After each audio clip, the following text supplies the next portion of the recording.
کر لی تو پھر کیا ہوا؟ اس کا اتنا اثر قبول کرنا کہ ساری رات سونا ہی نہ، پریشان ہو جانا۔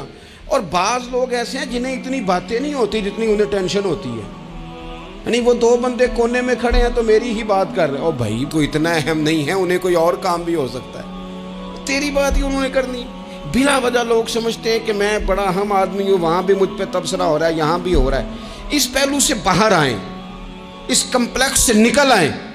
ابن حزم کہتے ہیں کہ مصر میں ایک تاجر بڑا کامیاب ہو گیا تھا، بڑا کامیاب تاجر ہو گیا۔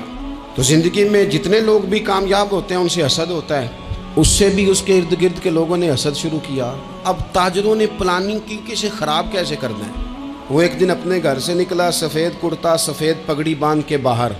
اب 5-6 لوگوں نے پہلے سے منصوبہ بندی کی ہوئی تھی۔ ایک صاحب اسے ملے، کہنے لگے ماشاءاللہ آج تو سفید کرتے پر سبز امامہ، سبز پگڑی بڑی ہی اچھی لگ رہی ہے۔ تو وہ ہنس کے کہنے لگا لگتا ہے آپ سو کے اٹھ کے آئے ہیں، پگڑی تو میری سفید ہے۔ اس نے کہا چلو پگڑی تو سبز ہی ہے، باقی آپ نہیں مانتے تو آپ کی مرضی۔ وہ آگے بڑھا، تو اب چونکہ پلاننگ تھی تو ایک شخص اور ملا، اس نے کہا کیا بات ہے، سفید کرتے پر آپ کا پیلے رنگ کا امامہ کیا جچتا ہے؟ اس نے کہا یار کو خدا کا خوف کر۔ ہنس کے کہا کیا ہو گیا، تیری اینک کا نمبر تو نہیں تبدیل ہونے والا ہوا؟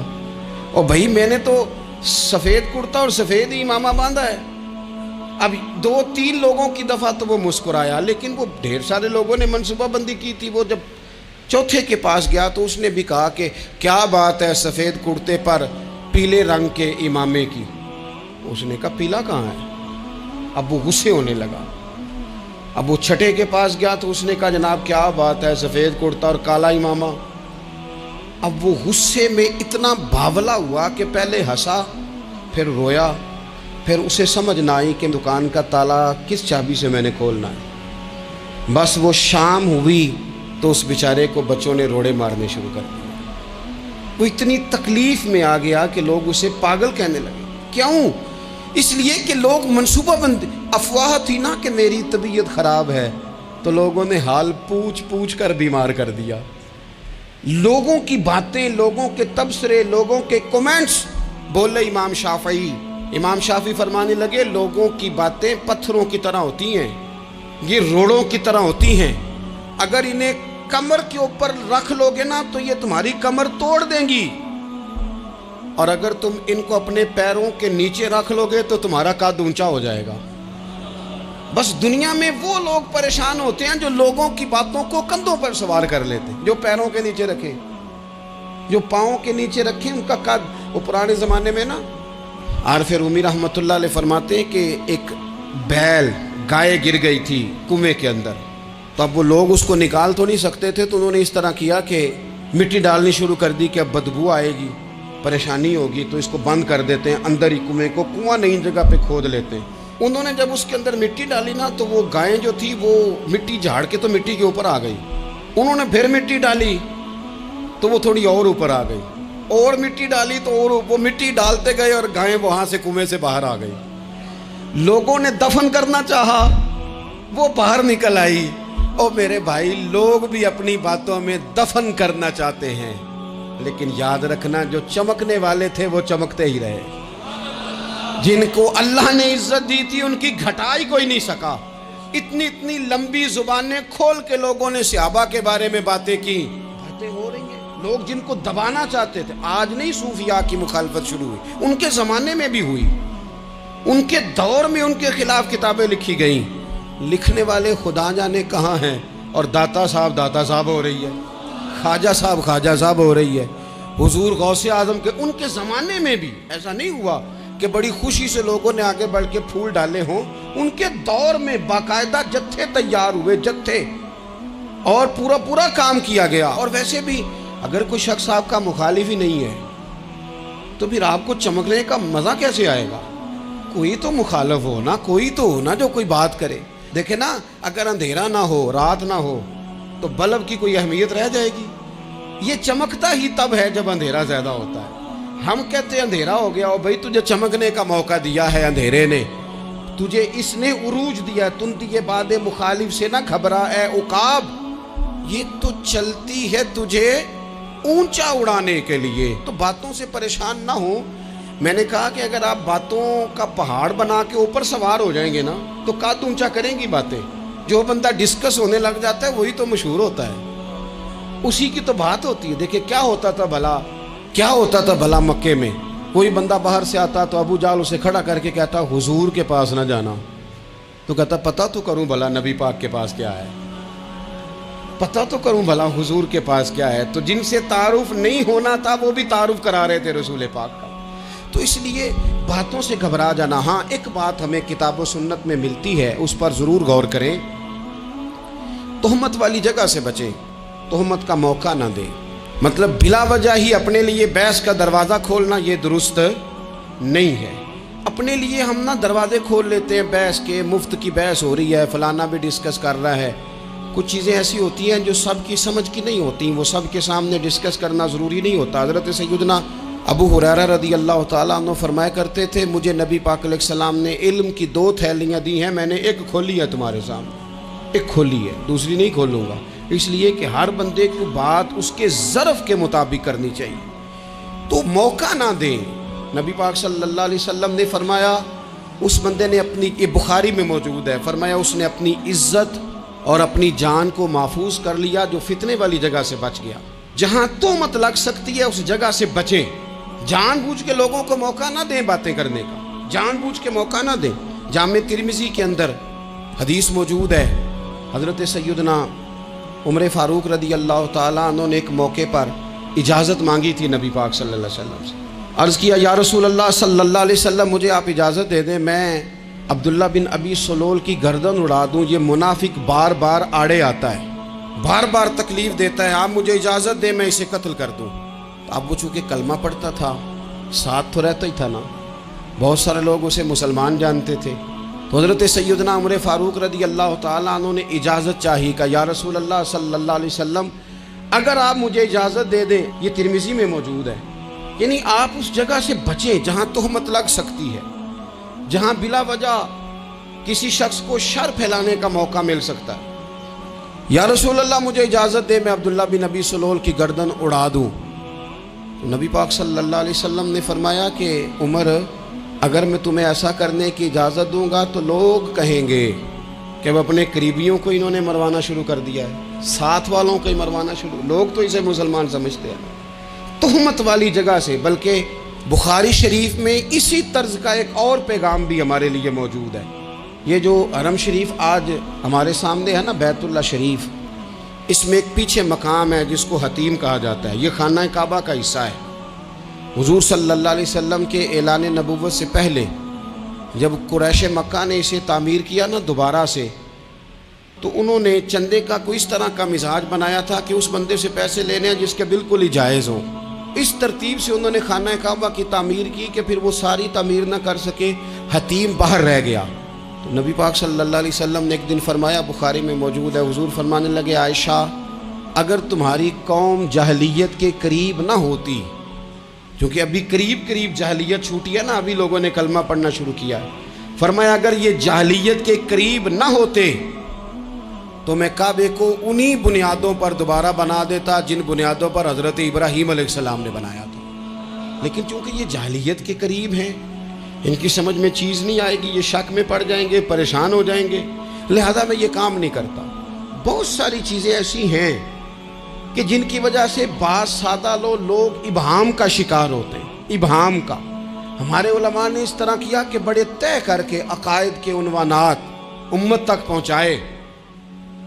ہر آدمی ہر شعبے کا اسپیشلسٹ نہیں ہوتا. بہت سارے لوگ باتیں مریض کے سامنے کرنے والی نہیں ہوتی, وہ صرف لواحقین کو بتانے والی ہوتی. پھر کچھ لوگ اور آئے جنہوں نے کہا کہ ہم تو ایفیشنسی دکھائیں گے, کچھ خاص ہر بات کھول کر لوگوں کے سامنے رکھیں گے. تو اس کا نقصان پھر یہ ہوتا ہے کہ سادہ لوگ مشکلات کا شکار ہوتے ہیں.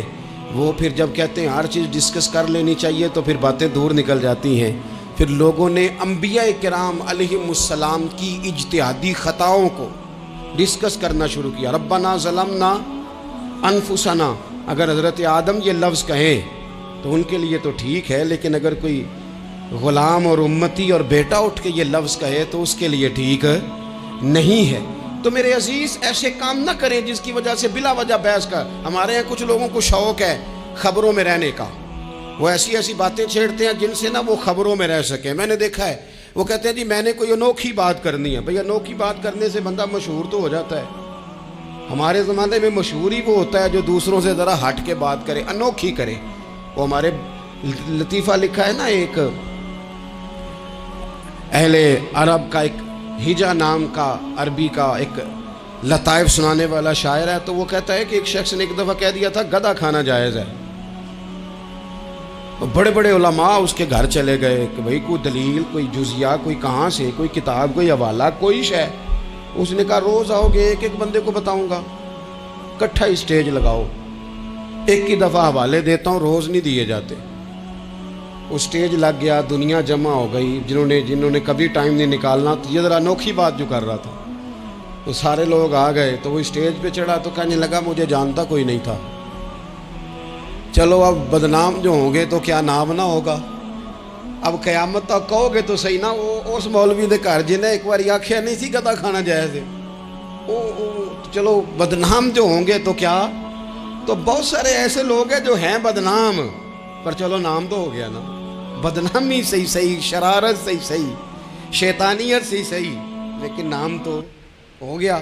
تو اس لیے کوئی ایسا انوکھا کام جس سے لوگوں کی, میں آپ سے بڑی گزارش عرض کروں, اعلیٰ حضرت بریلوی رحمۃ اللہ علیہ نا لالٹین کے اندر مٹی کا تیل جلایا جاتا ہے ہمارے ہاں. تو مٹی کا تیل ظاہر ہے اس سے بدبو آتی ہے, تو مسجد میں وہ جلانا جائز نہیں تھا. تو ایک صاحب ارنڈی کا تیل لائے, وہ خوشبو والا ہوتا ہے. وہ لا کے انہوں نے نا اعلیٰ حضرت بریلوی رحمۃ اللہ علیہ کو لالٹین میں ڈال کے دیا اور کہا کہ یہ مسجد میں اس کو جلاتے ہیں چونکہ اس کے اندر سے خوشبو آتی ہے, بدبو نہیں آتی. تو وہ جو شرعی عذر ہے نا, حضور نے فرمایا کہ جمعے والے دن غسل کر کے آؤ تاکہ کسی کے پسینے سے ایک دوسرے کو تکلیف نہ ہو. کچا لہسن پیاز کھا کے مسجد آنا اس لیے منع کر دیا گیا کہ منہ کی بدبو سے تکلیف ہو. تو مسجد میں کوئی ایسی چیز جو بدبو کا باعث بنے منع ہے. اب انہوں نے وہ تیل لا کے لالٹین میں ڈالا جس سے خوشبو آتی تھی اور لالٹین بھی روشن ہوتی تھی.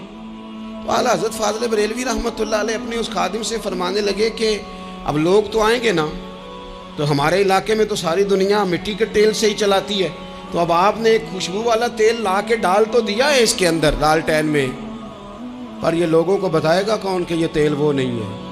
لوگ تو یہاں سے دیکھ کے جائیں گے اور جا کے کہیں گے کہ اتنے بڑے عالم کی مسجد میں اگر جل رہا ہے تو ہم کیوں نہ جلائیں. تو فرمانے لگے وہ شخص کے حضور پھر حال کیا ہے. فرمانے لگے آپ فرضوں کا سلام پھیر کے دعا سے پہلے لالٹین کے پاس کھڑے ہو جائیں اور جو بندہ گزرے اسے بتاتے جائیں کہ یہ مٹی کا تیل نہیں, یہ مٹی کا تیل نہیں, یہ مٹی کا تیل. ہر شخص کے ذہن تک بات اتر جائے تاکہ لوگ کسی ایسی چیز کا شکار نہ ہو جائیں جس سے کہ ان کے مزاج میں کوئی غیر شرعی چیز عروج پکڑ لے. تو میرے عزیز ہم نہ کچھ بدگمانیاں لوگوں کے اندر لوگ ڈالتے ہیں. ہمارے ہاں بالخصوص پاکستان میں جب سے سیاسی فرقہ واریت شروع ہوئی ہے, سیاسی, ہماری قوم کا مزاج اتنی بری طرح خراب کیا گیا ہے. ہمارے نوجوان بچے جو بڑے سنجیدہ پڑھے لکھے, ان کی گفتگو اپنے سیاسی مخالف کے بارے میں اتنی لوز کر دی گئی ہے, اتنی کمزور کر دی گئی, اتنی خوفناک کر دی گئی ہے کہ اس طرح تو کبھی نہیں ہوا تھا. یہ مزاج جو لوگوں کو دیا جا رہا ہے, قومیں اپنے اخلاق کے طور پر زندہ رہتی ہیں.